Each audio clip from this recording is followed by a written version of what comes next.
ഒറ്റശിഖരം സീരിയലിലെ latest episode റിവ്യൂയിലേക്ക് എല്ലാ കൂട്ടുകാർക്കും സ്വാഗതം. അങ്ങനെ തുളസീധരനോട് സംസാരിച്ചതിന് ശേഷം ഫോൺ വെച്ചിട്ട് മുകുന്ദനാണെങ്കിൽ ചന്ദ്രമോഹനോട് പറയുന്നുണ്ട്, അയാളുടെ സ്വഭാവം ഇങ്ങനെയാണ് ചന്ദ്രമോഹ. എനിക്കാണെങ്കിൽ മലേഷ്യയിലേക്ക് പോവാതിരിക്കാനായിട്ട് കഴിയില്ല. അതുകൊണ്ട് ഞാനും അങ്കിതയും അടുത്ത ദിവസം തന്നെ അവിടേക്ക് പോകും. താൻ എന്താ കുഞ്ഞിനെയും മീനാക്ഷിയെയും നോക്കണം. തന്നെ ഏൽപ്പിച്ചിട്ടാണ് ഞങ്ങൾ പോകുന്നത്. കുഞ്ഞിനെയും മീനാക്ഷിയെയും ഇടയ്ക്കിടയ്ക്ക് ചെക്കപ്പിനായിട്ട് ഹോസ്പിറ്റലിലേക്ക് കൊണ്ടുപോകണം.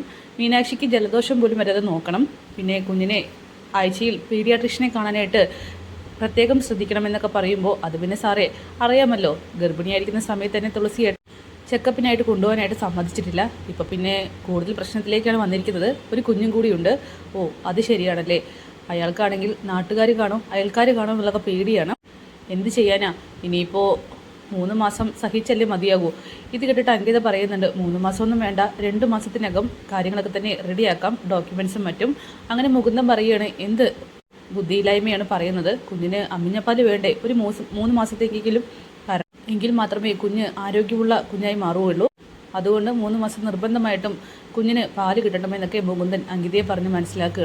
അങ്ങനെ എല്ലാം താൻ നോക്കിക്കോളാം എന്ന് ചന്ദ്രമോഹൻ അവർക്ക് വാക്ക് കൊടുക്കുകയാണ്. പിന്നീട് ചന്ദ്രമോഹനാണെങ്കിൽ ആയുർവേദ കടയിലേക്ക് കയറിയിട്ട് മീനാക്ഷിക്ക് വേണ്ട പ്രസവരക്ഷ ആയുർവേദ ഐറ്റംസ് ഒക്കെ വാങ്ങിയിട്ട് തിരിച്ചു പോകാനായിട്ട് നിൽക്കുകയാണ്. കാറിനടുത്തേക്ക് എത്തുമ്പോൾ തന്നെ പുറകിൽ നിന്നും ആരോ വിളിക്കുന്നു. അയാൾ പെട്ടെന്ന് തിരിഞ്ഞു നോക്കുമ്പോൾ അത് പത്മനാഭനാണ്, അതായത് പ്രതാപന്റെ അളിയൻ. എടോ ചന്ദ്രമോഹ, നിക്ക്, എവിടേക്കാ താൻ വന്നിട്ട് പോകുന്നത്? താൻ ഈ മൂവാറ്റുപുഴ മുഴുവൻ ചുറ്റിക്കറങ്ങുന്നതായിട്ട് ഒരു ഇൻഫർമേഷൻ കിട്ടിയല്ലോ. അയ്യോ സാറേ, അതൊക്കെ ആരാ പറഞ്ഞത്? ഞാൻ അറിഞ്ഞു ആഴ്ചയ്ക്ക് മൂവാറ്റുപുഴ വന്ന് പോകുന്നത്. സത്യം പറയടോ, തനിക്ക് ആരാ ഇവിടെ? നോക്കട്ടെ എന്തൊക്കെയാ ആ കവറിൽ വാങ്ങിയിരിക്കുന്നത്? സാറേ, ഞാൻ ഇവിടെ ആയുർവേദ ഷോപ്പിലേക്ക് വന്നതാണ്. അപ്പോൾ കുറച്ച് ആയുർവേദ മരുന്നുകളൊക്കെ വാങ്ങി ഒരു വഴി പോയപ്പോൾ കയറിയതാണെന്ന് പറയുമ്പോൾ താനിങ്ങനെ കിടന്നുരുളാതെ ആ കവറിങ് തന്നെ. അങ്ങനെ നോക്കുന്ന സമയത്ത് പ്രസവരക്ഷയ്ക്കുള്ള മരുന്നുകളാണ് പത്മനാഭൻ കാണുന്നത്. എടോ, താൻ എന്തിനിങ്ങനെ നുണ പറയുന്നത്? സത്യം പറയും, ഭാര്യ അറിയാതെ വല്ല കണക്ഷനും ഇവിടെയുണ്ടോ? അയ്യോ അങ്ങനെയൊന്നുമില്ല സാറേ. പിന്നെ എന്തിനാടോ ഈ മരുന്നുകളൊക്കെ? പിന്നെ സാറേ, ആരോടും പറയില്ലെങ്കിൽ ഞാൻ പറയും. ഇവിടെ ചെറുതായിട്ടൊരു ചിന്ന വീടുണ്ട്. ഭാര്യ അറിഞ്ഞിട്ടില്ല. അറിഞ്ഞാൽ പിന്നെ അറിയാലോ കാര്യങ്ങളൊക്കെ. ഓ അങ്ങനെ വരട്ടെ കാര്യങ്ങൾ. പ്രസവിച്ച് കിടക്കുകയാണോ? അതെ സാറേ.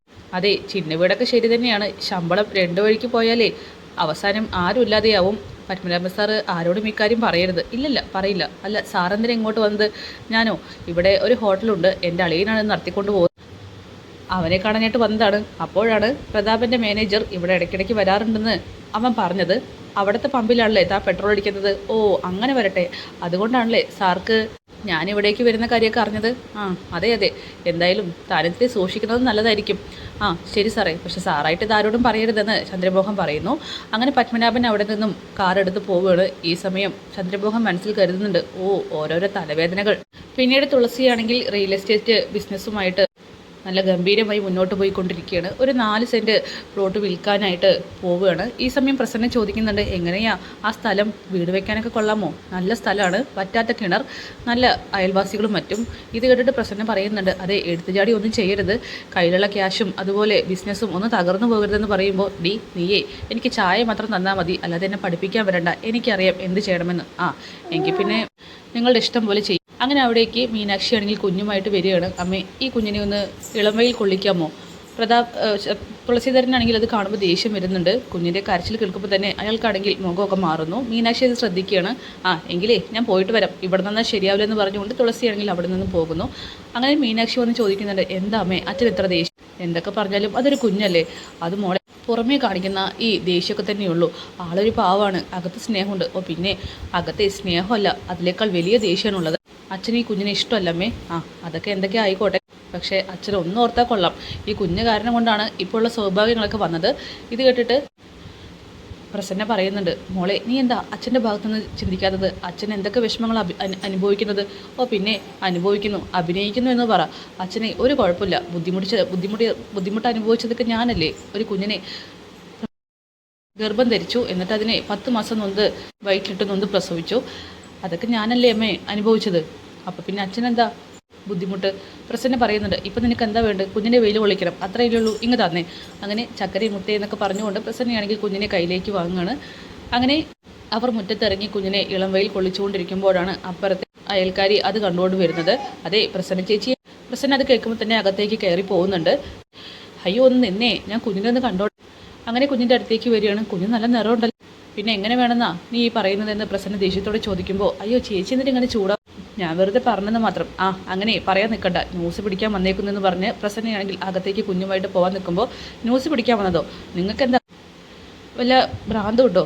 അതേ, നിങ്ങളുടെ മകൾ വല്ല തെറ്റ് ചെയ്തിട്ടുണ്ടെങ്കിലേ അതിൻ്റെ ദേഷ്യം മുഴുവൻ ഞങ്ങളോടല്ല തീർക്കേണ്ടത്, നാട്ടിലേക്ക് ഇറങ്ങി നോക്കണം എന്തൊക്കെ ന്യൂസാ പരന്നിരിക്കുന്നതെന്ന്. ആണോ എങ്കിൽ പിന്നെ ഞങ്ങൾ സഹിച്ചു എന്ന് പറഞ്ഞുകൊണ്ട് പ്രസന്നയാണെങ്കിൽ അകത്തേക്ക് കുഞ്ഞുമായിട്ട് പോവുകയാണ്. അങ്ങനെ അയൽക്കാരി നാണം കേട്ട് തിരികെ പോകും. അങ്ങനെ പ്രസന്ന മീനാക്ഷിക്കുള്ള വെളുത്തുള്ളി ഇട്ടിട്ടുള്ള ചൂട് പാലുമായിട്ട് വരികയാണ്. അവർ കാണുന്ന കാഴ്ച മീനുവും കുഞ്ഞും സന്തോഷത്തോടെ ഇരിക്കുന്നതാണ്. മീനാക്ഷി ആണെങ്കിൽ കുഞ്ഞിനെ കൊഞ്ചിക്കുന്നു. അവർക്കാണെങ്കിൽ അത് സഹിക്കാൻ കഴിയുന്നില്ല. കാരണം തൻ്റെ മകൾ ഒരിക്കൽ വിഷമിപ്പിക്കുന്നു എന്നുള്ള കാര്യം അവർക്ക് നന്നായിട്ട് അറിയാം.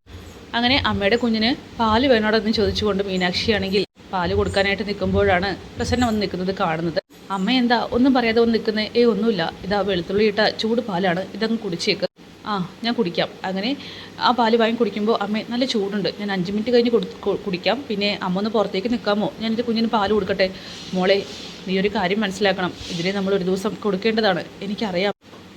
അല്ല മോളെ നീ വിഷമിക്കരുത്, നീ ഇപ്പോൾ ഒരു അമ്മയാണ്. ഇത് കേട്ടിട്ട് മീന് പറയുന്നുണ്ട് കരഞ്ഞുകൊണ്ട്, എനിക്കറിയാമേ വേദനിച്ചാലും എനിക്കിതിനെ കൊടുത്തേ മതിയാകൂ.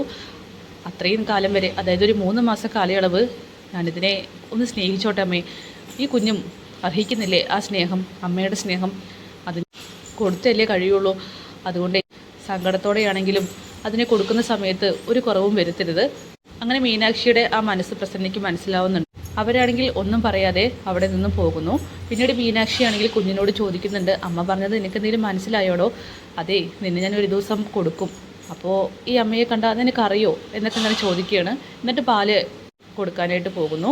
പിന്നീട് ചന്ദ്രമോഹനാണെങ്കിൽ ആ കഷായവും ലേഹ്യമൊക്കെ ആയിട്ട് അവിടേക്ക് എത്തുന്നുണ്ട്. അങ്ങനെ പ്രസന്ന അത് കാണുകയാണ്. സാറോ വായോ കയറിയിരിക്കും. മീനാക്ഷി പാല് കൊടുക്കുന്നത് കൊണ്ട് തന്നെ പ്രസന്നയാണെങ്കിൽ അയാൾ ഇവിടെ പിടിച്ചു നിർത്തുകയാണ്. അതെ, ഞാൻ മീനുവിനെയും കുഞ്ഞിനെയും കാണാനായിട്ട് വന്നതാണ്. ആണോ, ഇതെന്താ സാറേ കവറിൽ? അത് മീനാക്ഷിക്കുള്ള പ്രസവരക്ഷാ മരുന്നുകളാണ്, കൃത്യമായി തന്നെ കൊടുത്തേക്കണം. എന്നിട്ട് അയാൾ സമയമൊക്കെ പറയുകയാണ്. ഞാൻ കൊടുത്തേക്കാം. അല്ല, മീനാക്ഷിയെയും കുഞ്ഞിനെയും കാണുന്നതുകൊണ്ട് എന്തെങ്കിലും ബുദ്ധിമുട്ടുണ്ടോ? നിങ്ങളുടെ മുഖഭാവമൊക്കെ കണ്ടിട്ട് ചോദിച്ചതാണ്. ഒരു കുഴപ്പമില്ല. പിന്നെ ചേട്ടൻ ഇവിടെ ഇല്ല എന്നുള്ള കാര്യം എനിക്കറിയില്ലായിരുന്നു, ഉണ്ടെങ്കിൽ മാത്രമേ ഇങ്ങോട്ട് വരികയുള്ളൂ. പക്ഷേ വന്നതല്ലേ, കണ്ടോട്ടെ എന്ന് ചോദിക്കുമ്പോൾ അതിനെന്താ സാറ് വന്ന് കണ്ടോളൂ. അങ്ങനെ പ്രസന്നയാണെങ്കിൽ ചന്ദ്രമോഹനെ അകത്തേക്ക് വിളിക്കുകയാണ്. അങ്ങനെ മീനു പാല് കൊടുത്തതിന് ശേഷം കുഞ്ഞിനെ തൊട്ടിയിലിട്ട് ഉറക്കിക്കൊണ്ടിരിക്കുകയാണ്.